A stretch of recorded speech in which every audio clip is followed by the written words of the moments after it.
Thank you, Noel. Can you hear me okay in the back? Yeah, okay. Well, I still have how much time do I have, Louis? 40 minutes or so. Same? Okay, yeah, that'd be fine. So first of all, I want to thank you for giving me the time to talk to you today. Over the course of my career, this is my second stint at NASA. And in my first stint at NASA, I used to love going to the Apple courses, like this one. I never got to come to Florida. I always had to go to Wallops Island, because it was a little closer. And this is definitely cooler. But, I'm actually really excited to be here with you all today.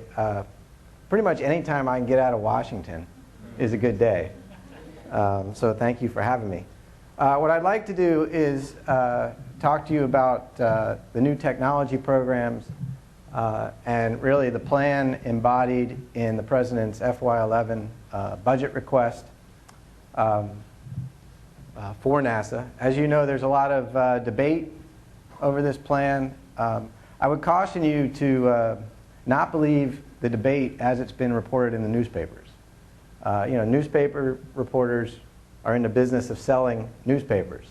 And so it helps, when they dramatize, sensationalize the story. I mean, there is definitely a vigorous debate, don't get me wrong. And those of us in Washington are right in the middle of it. But it's not exactly as it's been reported, in my view. And so what I want to do is, if it's okay with you guys, is I want to walk you through at least the way I view the President's budget request. Now, you need to realize that I came back to NASA on February 1st, the day the budget was rolled out. So it was quite an exciting day, and it's been quite an exciting 3 months as a result. And I should also admit to you up front my bias, okay? I had a great job at Georgia Tech. In fact, I have a great job at Georgia Tech. I left NASA in 2003. I went to Georgia Tech. I've been on the faculty in aerospace engineering, working with undergraduate and graduate students, mostly on advanced technology projects for NASA, sometimes for the DoD, but mostly for NASA. And that job, really gets my juices going. It's just something I really like. And I'm telling you that because I made the conscious choice to leave that life that I liked and come be the Chief Technologist at NASA in this time of change. So you can imagine where I sit on this, this debate, right? I'm obviously, and I admit it up front, I'm obviously in favor of the President's FY11 budget request, or I wouldn't have left Georgia Tech, okay? Just so you know where I stand. And let me walk through that a little bit and explain to you why. Okay? And by the way, if you want to wait with questions at the end, that's fine. Or if you want to ask as I go through this, that's fine as well. So this is a summary. You guys probably all have this material. I'm told that it gets posted. As soon as I give a presentation, it gets posted somewhere, it seems like. That's also a big change for me. Nobody used to care. I'm not sure they still care, but they definitely post it. So here's a summary from my perspective of the President's FY11 budget request. A couple of key points. And you've probably heard some of these points already, but let me just say them again. NASA got a top-line budget increase. It's about $300 million in FY11, and over the 5-year projected budget, we're talking about $6 billion of an increase. And that's important to me for one reason. This is a very challenging time for our country economically. And as you know, the discretionary part of the federal budget was capped by President Obama. It did not increase. Discretionary funding excluding defense did not increase. Okay, that means that if NASA got an increase, somebody else actually took a cut. Okay, that's something that's a little difficult for people at NASA, even myself included, to realize. If you look across the federal government and you look at who got increases, you'll find that all of the federal agencies that were doing research and technology, or that the President and the administration would like to be doing research and technology, got increases. And all the federal agencies that were not doing research and technology took cuts to pay for the agencies that did get an increase. Okay, that's That's a theme in the federal budget that you need to be aware of. So we got this top line increase. That increase was distributed. There was a relatively large, in my view, increase for science, primarily for earth science, $2.5 billion over 5 years. Aeronautics got what I would call a modest increase. It's actually pretty large, 15 percentage-wise at least. It's 15%, which is reduces the decline in aeronautics that had been ongoing for 5 or 10 years. Dollar-wise, it's small because the aeronautics budget is small. And perhaps the thing that you've heard about the most and the thing that's been debated the most is the shift in human exploration. And I'm going to talk about that a lot more on the coming slides. But there's a couple points there. One, the goal of our human exploration program has not changed. The goal today is the same as the goal 3 months ago and the same as the goal a couple years ago. The goal is to extend human presence beyond low Earth orbit. Okay? What has changed is the approach by which NASA is pursuing that goal. And here are some of the characteristics, just from a budget perspective, about that changed approach. There are additional funds to complete what were 5 remaining shuttle flights. What today, we're down to 3, potentially 4, I guess, remaining shuttle flights. The inclusion of the ISS, the extension of the ISS, and the full utilization of the ISS as a national laboratory through 2020. Putting ISS as the central focus of our human spaceflight program. This is a major shift as well, one that's, by the way, very underreported in my view. Extending ISS through at least 2020. The commercial approach to low Earth orbit access, we just heard a little bit about that. There's $6 billion in the budget over 5 years to foster commercial industry in providing LEO access. There's modernization of the Kennedy Space Center Launch Complex, which you all know, like many of the facilities at NASA, hasn't had significant upgrades in decades and is, in some cases, rather old. The flexible path strategy to human exploration beyond low Earth orbit, I'm sure you've read about that in the Augustine Committee report. It actually wasn't originally their idea. It's been around for a while, but the latest version of that is captured in Augustine's report. And of course, the other thing that has been discussed over and over and over again in the press is the cancellation or restructuring of the Constellation program.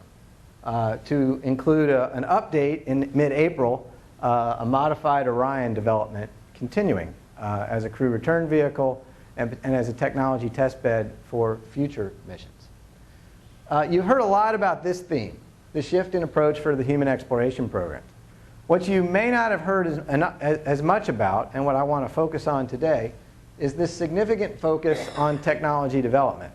Sure, it's there. It's always in the newspaper articles. It's down like in the 3rd or 4th paragraph. It's never, it always says Obama cancels moon program, right? And then down on page 4, it says, by the way, there's a big focus on technology. It's this focus on technology that I was excited about personally, and is why I came back to NASA to this position. There's a strong focus on technology in our human exploration strategy, and there's both technology pull programs that I'll define in just a moment, and technology push programs that we are formulating to begin in FY11. There's also a major increase in emphasis on partnerships. The Obama administration is all about partnerships. They want us to partner across government agencies. They want us to partner internationally. They want us to partner with academia and industry. And they are incentivizing all the government agencies to engage in these partnership activities in full, right? It's part of their strategy, frankly, because the discretionary budget is capped, right? And it may actually go down next year. Okay, so we need to think about that. Here it is.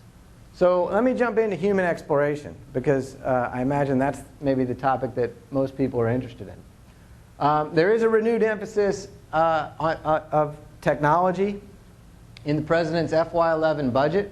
And in my view, what the budget really represents at its highest level is a balancing among the 3 long-standing core competencies of NASA. If you think back in time, and in your head, you think about what is NASA? What makes NASA unique? Why is NASA not the Air Force? Why is it not NSF? Why is it NASA? There's some things that come to your mind, at least to my mind.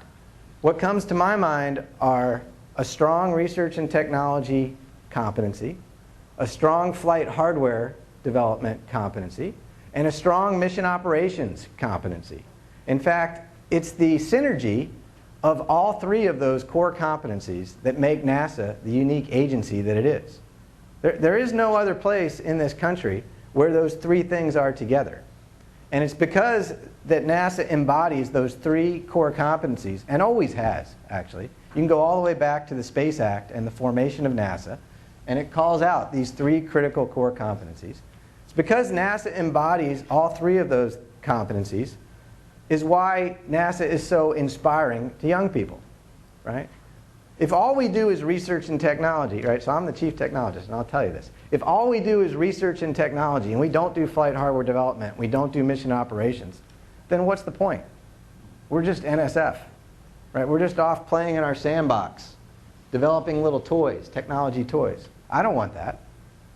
On the other hand, if we don't have any research and technology, and we're just building flight hardware and flying it, then we can only take what I would call a rather incremental approach to that flight hardware development, right? So to me, a healthy NASA, a NASA on the cutting edge, is strong in research and technology, in space flight hardware development, and in mission operations. And what the President's FY11 budget request really embodies is kind of a bringing up of the research and technology competency. By the way, not to an equal point. There's still more dollars in flight hardware development and mission operations, as there probably should be. But bringing it up to the point where it's actually visible. Because over the past decade, research and technology in NASA has been almost drummed out of business, frankly. And that's not my opinion, by the way. That's the opinion of a whole host of external panels that have looked at this over and over again, including an NRC committee that reported back just a day or two ago about the abysmal state of the research of the laboratories and the R&D and technology development programs within NASA. That's their word, by the way, abysmal state. It's not my word. Okay. So that top line there is important. Okay, that's the way you need to think, in my view. That's the way I think about the budget. Now, for human exploration, what does this mean? Well, it means a whole host of technology development and demonstrations, and I'll show you some of those in just a minute, designed to reduce the cost and improve the required capabilities for our future human exploration systems. It means things like heavy lift propulsion technology. It means things like in-space propulsion technology in this one program. It means robotic precursors to some of the destinations where we want to send humans to. You know, if we want to really send humans to an asteroid in 2025, I'd certainly like to. It probably makes sense to visit that asteroid or several asteroids like the one we might want to visit robotically first, right? If we really want to send humans to Mars, there are a number of things that we need to learn about Mars from a safety perspective, from a risk perspective, before we send humans there. The fourth on this list is a greatly increased program of human research program. Basically, long-term human adaptation to space, utilizing the International Space Station to prepare for long journeys. Right? Going to a near-Earth asteroid is a lot different, right, than going to the moon. It's venturing into deep space. To me, there's something really exciting about that. We're actually going to leave the Earth's sphere of influence. Right? When we go to the moon, we don't really do that. But going into deep space for months at a time, we will. And there are things, if we need to keep the humans safe, and there's radiation protection, there's adaptation to the microgravity environment, there's environmental control and life support systems that we need to greatly improve to do that. A U.S. commercial human spaceflight capability to get to low Earth orbit. Now, how are we going to make these technology investments? And this is a key point. The way we're going to go about that is by identifying the needed capabilities and then investing in multiple competing approaches, multiple competing technologies to achieve that capability. The challenge with this program is that, in my view, we're not actually wise enough today to know exactly what technology is the one that's going to allow us to send humans to Mars or send humans to an asteroid. Right?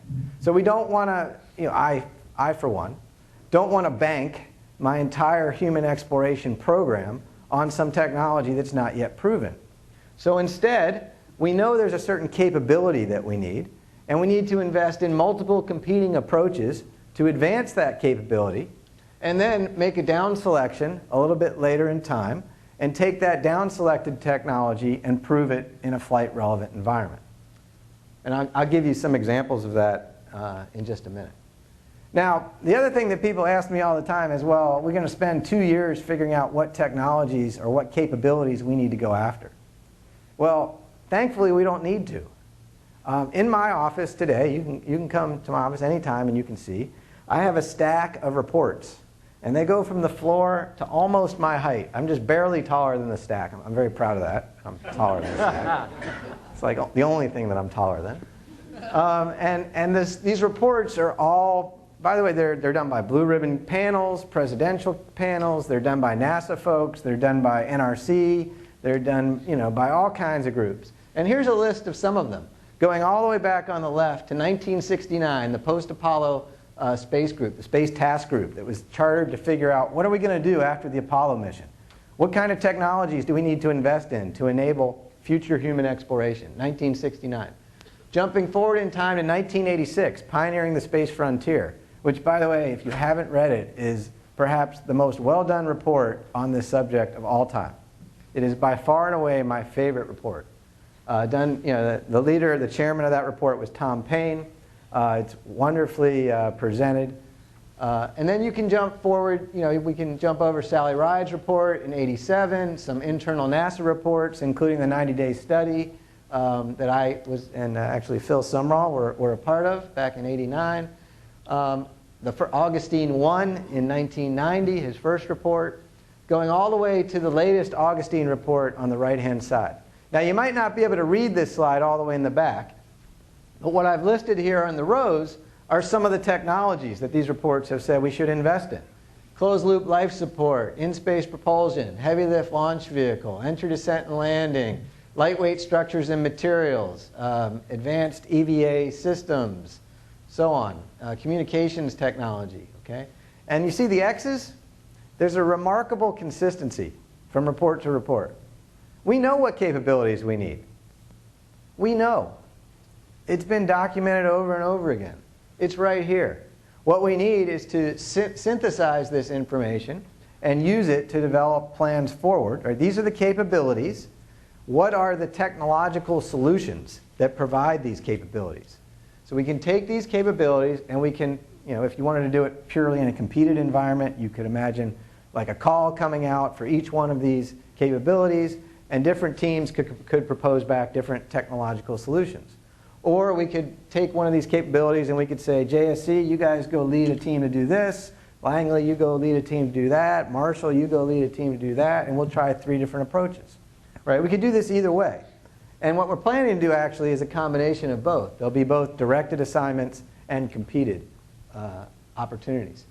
Now, why am I standing on my soapbox about technology? Okay? It's not for the very next mission. Right? We don't need to invest in technology if all we want to do is go to the space station. Okay? Or if all we want to do is stay in the general vicinity of the Earth. But as we start considering destinations like sending humans to an asteroid, or, in my view, the grand challenge of them all, sending humans to the surface of Mars, technology development becomes very important. And this slide from Johnson Space Center illustrates why. What we have here on the y-axis is the amount of mass required at the beginning of the mission, not on the ground, but in low Earth orbit. Okay? So to start one round-trip human Mars mission, I need that amount of mass in low Earth orbit. I have to somehow lift it all up to low Earth orbit. The reason this slide, I think, is interesting is it's plotted in units of International Space Station mass. Okay? So with current technology, all the way on the left-hand side, I need something like 12 International Space Stations assembled in low Earth orbit for one round-trip Mars mission. Okay? I mean, at that point, should we even be having this dialogue? I mean, if I take this to Congress, I know I'll be thrown out of the room, right? And rightfully so, okay?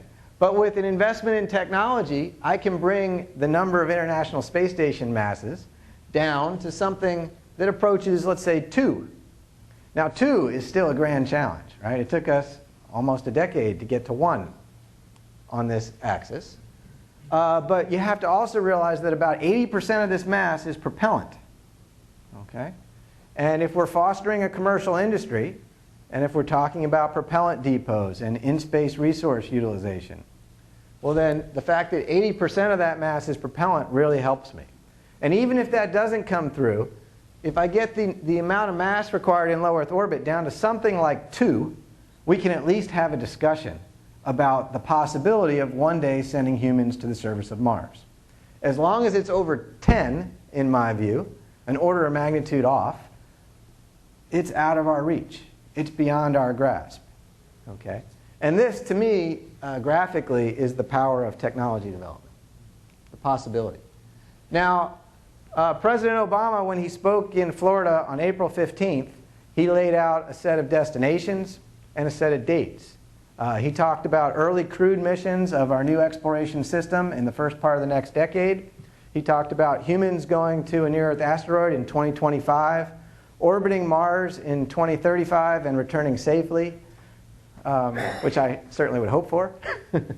And then he threw in, which I greatly appreciate, he threw in landing on the surface of Mars at some point in the future, but he didn't give a date. He did say in his lifetime.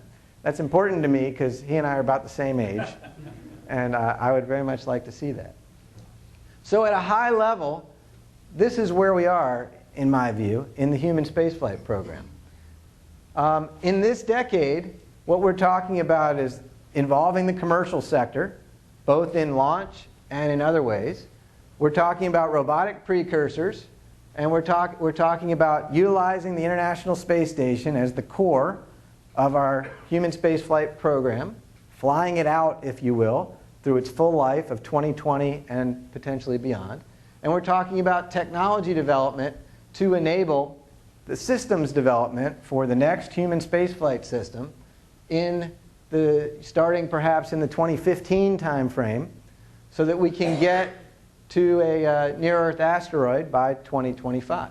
So in 2015 or so, we're talking about the design and development of heavy lift systems and in-space capabilities that would allow us to achieve that mission, with the operations for those missions in the first part of the next decade. First in the Earth vicinity, and then eventually to a near-Earth asteroid. Now, a lot has been said about our technology development program in the press, right? How do we know what technologies to invest in? We don't have any goals. Well, that's not true. I mean, it might make a good soundbite on the news, but it's frankly not true. We have goals.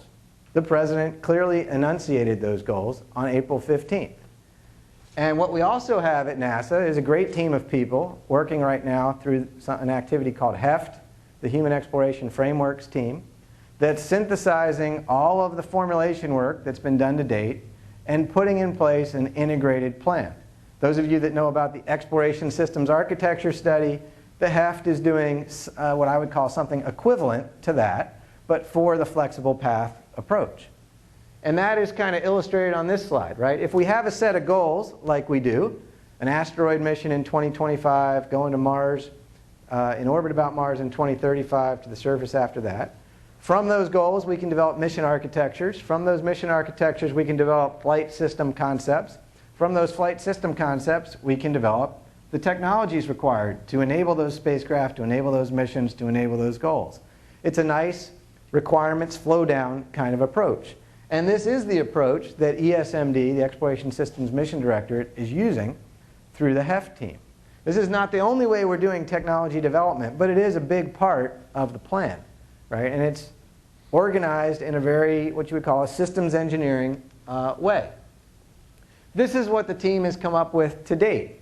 Okay, and I know that it's maybe hard to view in the back of the room here, but without going through each individual line, I want you to notice a couple things.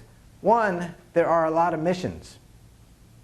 There are actually a lot of things in terms of sheer number, there are a large number of technology development items that are going to go into space.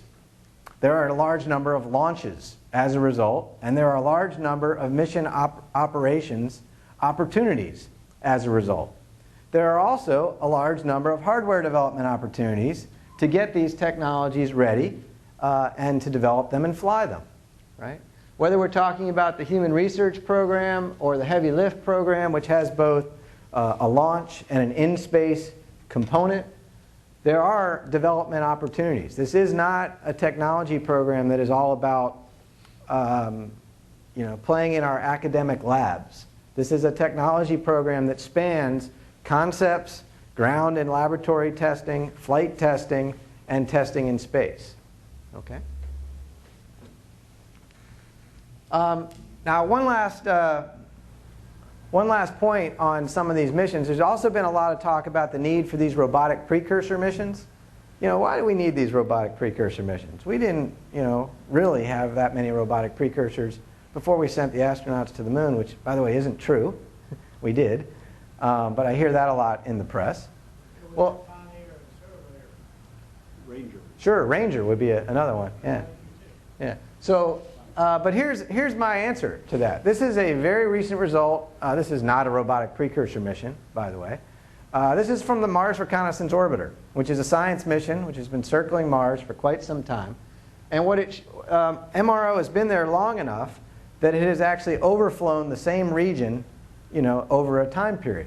And it'll fly over this region and take an image, and then fly over it, say, a few months later and take the same image at the same time of day, and you'll see a drastic difference, right? Look at the top two pictures and the amount of white that's present there, and look at the bottom two pictures and the amount of white there. What MRO has uncovered is a very large amount of ice, water ice, very close to the surface, and by the way, at mid-latitudes, not near the poles, at mid-latitudes. This is roughly the latitude of Boston, let's say. Okay? The ice layer is about a half to 1 meter below the surface. This was totally unknown a year ago. Actually, totally unknown 6 months ago. Right? 6 months ago, we were all talking about methane. We need a methane in-space engine. Why do we need a methane in-space engine? Because we're going to go to Mars, and we can make methane, out of the Mars atmosphere, and therefore we need that engine. Look at this water. All of a sudden, LOX hydrogen's back in the picture. Seriously, with its higher performance. Harder to store, but higher performance. This is the kind of thing, and I'm not saying that we need to throw away all the methane plants. That's not what I'm saying at all, and go LOX hydrogen. I'm saying these are the kinds of discoveries that greatly affect the architecture that we will use to do human exploration, and this is why we need robotic precursor missions. So, to summarize the human exploration program as contained in the President's FY11 budget, a couple points. The goal of the program has not changed. The goal of the program is to extend human presence beyond low Earth orbit. What has changed is the approach to accomplishing that goal. The President's approach focuses on developing the technological capabilities required for humans to reach multiple destinations. Not just the moon, but the moon and near-Earth asteroids and eventually Mars. The investments that we plan to make are focused on gaining the knowledge needed to inform our future architectural decisions and building the capabilities, the technological capabilities, required for humans to venture not just beyond low Earth orbit, but into deep space itself, to leave the Earth. Right? That's something I believe we all want. And in my view, this approach will expand the alternatives that are possible for human exploration through timely, strategic, and significant technology investment.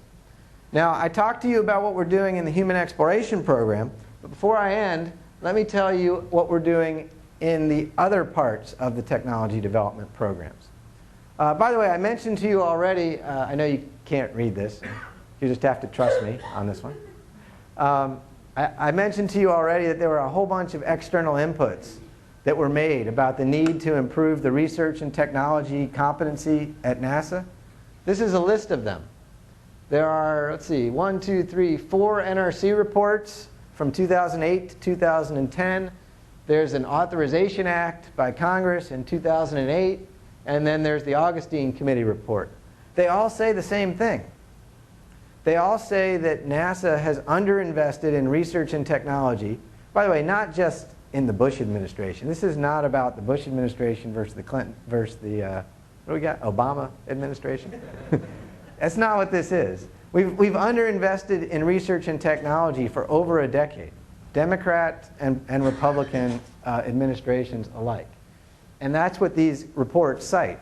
You're welcome to read into the details in these reports, but they all talk about new ways that NASA should increase its technology focus.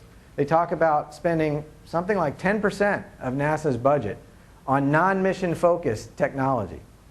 And there are a number of reasons given for that. So I'm the NASA Chief Technologist, and one of my responsibilities is to plan out all of the NASA technology programs, those within the mission directorates, and the new technology program called the Space Technology Program. That's a brilliant name. I didn't come up with it. Within my office, the Office of the Chief Technologist. And here is a view of all of those technology programs together.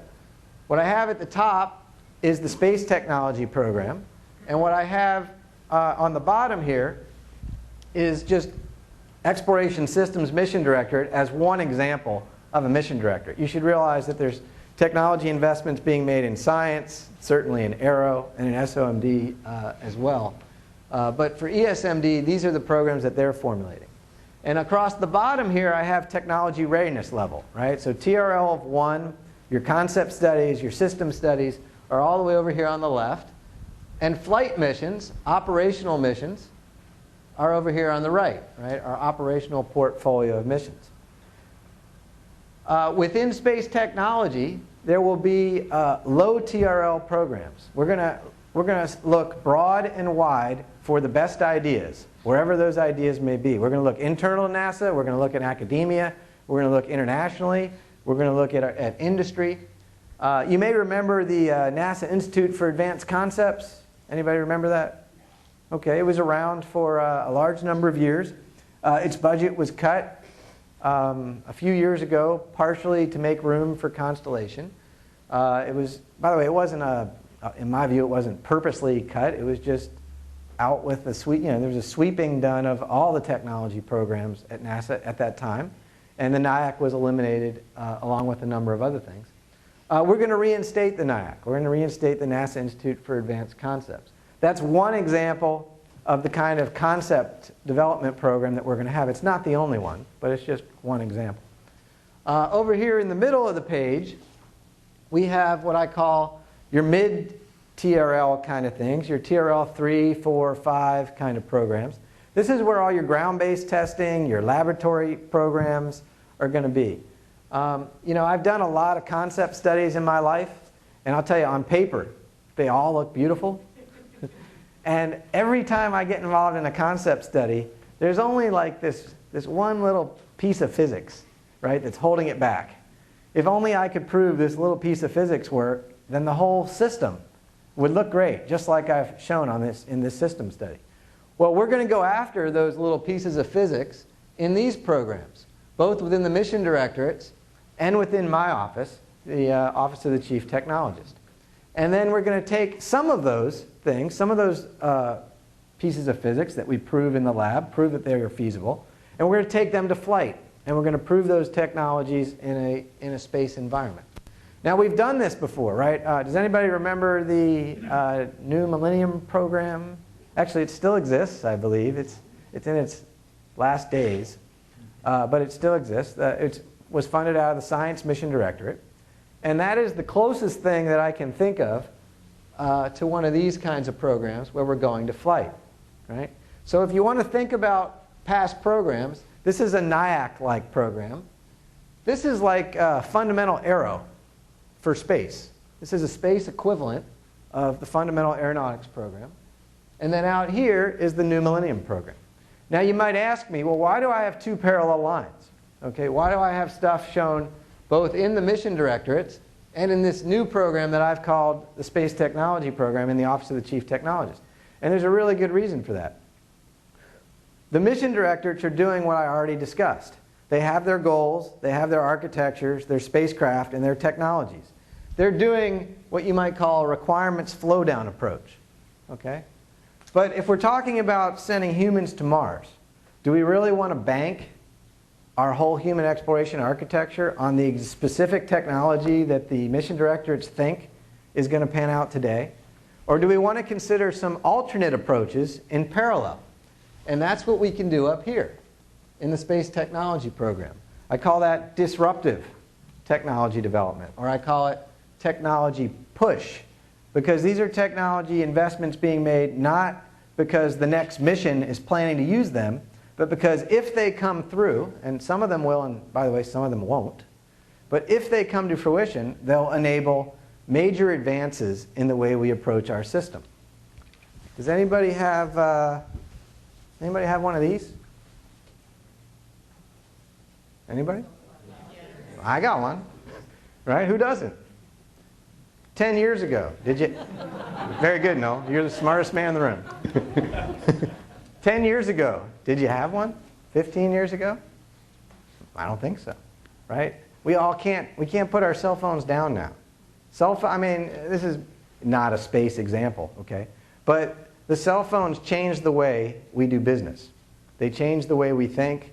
The internet is another example, right? My kids don't actually understand that there didn't used to be an internet. What do you mean there was no internet? You didn't always have Google? Right? They just can't understand that. Right? It's changed the way we do things. Well, in my view, some of the technologies that we're going to pursue here will change the way we approach human exploration, will change the way we approach our science missions. Now, once again, they won't all pan out, and we have to be willing to accept that. We're going to take a lot of risk in this program. We're going to make our bets in an informed manner. Kind of like, I assume that you're all in the thrift savings program or some program like that, right? I mean, how do you decide what stocks to pick? It's the same thing. You balance your risk through a portfolio approach. And that's what we're going to do in the Space Technology Program. So here's kind of my view of how this is going to work. We're going to start with visions of the future, thousands of visions of the future. These will come from all over. They'll come from within NASA and from outside of NASA. There'll be paper studies, systems analyses, technology assessments, cost-benefit studies. All right?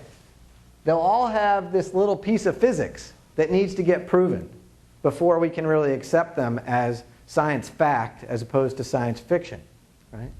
In this part of the program, that's what we'll focus on. We'll use our laboratories. We'll use ground-based testing. We'll use whatever we need to prove that that fundamental physics works. And when it does, we'll be over here and we'll take some of those to flight readiness. We'll take them to low Earth orbit. We'll do atmospheric flight testing, whatever it takes for that particular technology to be at TRL of 6 so that a mission would be willing to adopt it. And we'll then infuse those technologies in our future science and exploration missions, but we'll also infuse them in other government agency missions, and we'll infuse them into industry through this approach. Now, I can't just put out a call, right? This program, by the way, is going to be largely competitive, unlike the approaches in the mission directorates. Right? This is another difference between the Space Technology Program, which, by the way, the Office of Chief Technologist is not a mission directorate. It's set up that way on purpose. Okay? This will be done largely in a competitive way, be open to all, best ideas from wherever they may come. But I can't just put out a call and say, hey, technology, bring it on. What do you got? Any technologies. So instead, what we're going to do is what you might call a grand challenge kind of approach. And there is a very successful set of models for doing this. Right? This is DARPA does this all the time. ARPA-E, which just got stood up, does this kind of approach. Now, by the way, don't read too much into these words here. We're still working on this slide. I just wanted to put this up here so I could talk to it and give you an idea of what we're thinking. But we're going to come out with, the Office of the Chief Technologist is going to come out with a set of grand challenges.